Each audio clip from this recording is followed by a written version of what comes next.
Hello students, welcome back to my channel. आपका अपने channel पर स्वागत है। आज के हम इस वीडियो में इन्फरेंशियल स्टैटिस्टिक्स के हम कुछ एमसीक्यू को सॉल्व करेंगे। और स्टूडेंट ये एमसीक्यू जो है वो एग्जामिनेशन पॉइंट ऑफ व्यू से काफ़ी इंपॉर्टेंट है। ये आपके एग्ज़ाम पॉइंट ऑफ व्यू से इम्पॉर्टेंट है, साथ ही साथ ये सीयूटी एग्ज़ाम जो आने वाला है उसके लिए भी ये काफ़ी इंपॉर्टेंट सेशन है। और ये जितने भी क्वेश्चंस यहाँ से एमसीक्यू लिया गया है वो सभी के सभी इंट्रोडक्शन पार्ट पे ही बेस्ड है। जो मैंने इनके कॉन्सेप्ट इंट्रोडक्शन पार्ट में करवाया हुआ है उन्हीं के बेस पर है ये सभी के सभी क्वेश्चंस।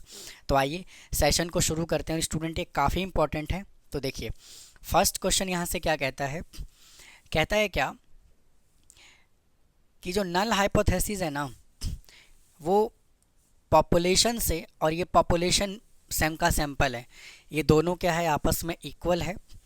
तो then for a right tail alternate hypothesis का क्या होगा, तो राइट टेल जो होगा वो ऑल्टरनेट हाइपोथेसिस का सी ऑप्शन होगा।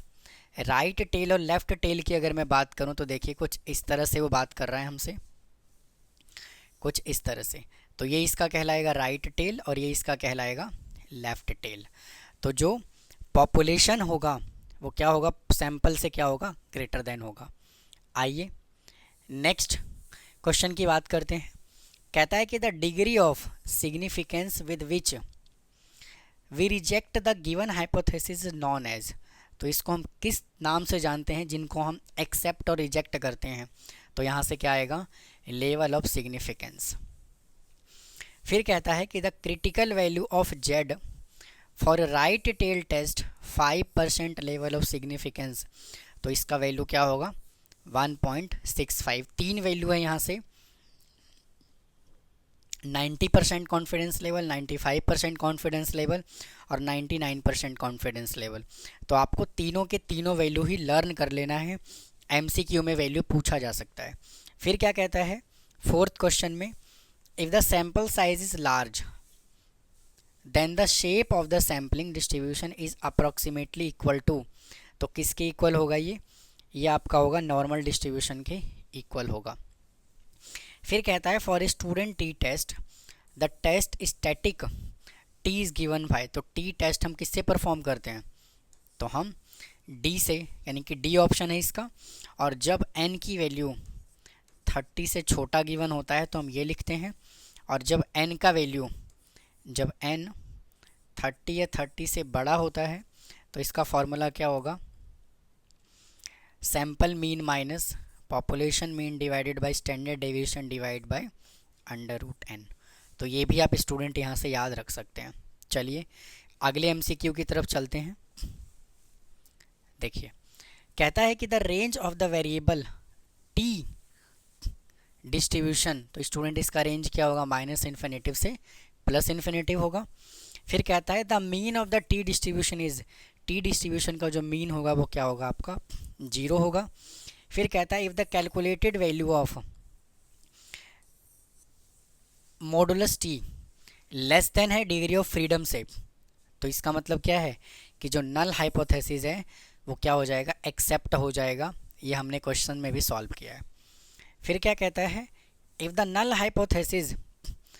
हाइपोथेसिस जो है पॉपुलेशन से और पॉपुलेशन सैंपल के इक्वल है, तो जो ऑल्टरनेट हाइपोथेसिस आपका होगा वो लेफ़्ट टेल की बात कर रहा है।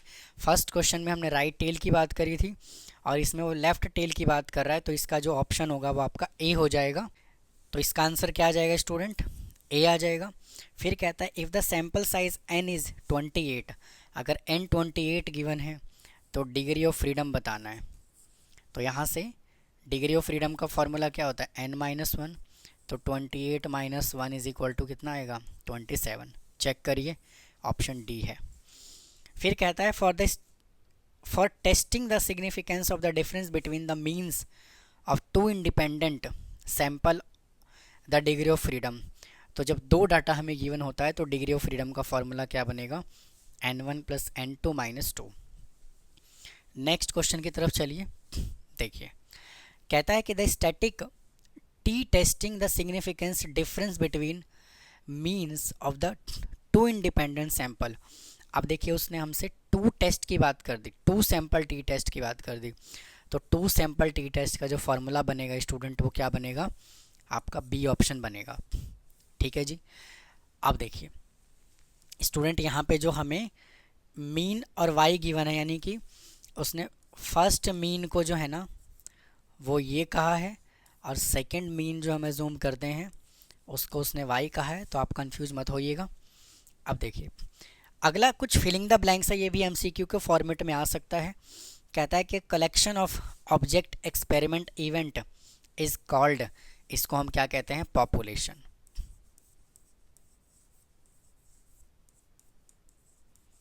इसको हम कहते हैं पॉपुलेशन। फिर कहता है any finite test of the statistical individual drawn from the population for investigation is called.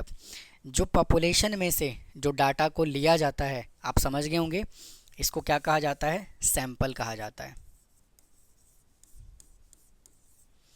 फिर क्या कहता है, the number of statistical individual contain in sample is called, इसको क्या कहा जाता है, सैंपल साइज।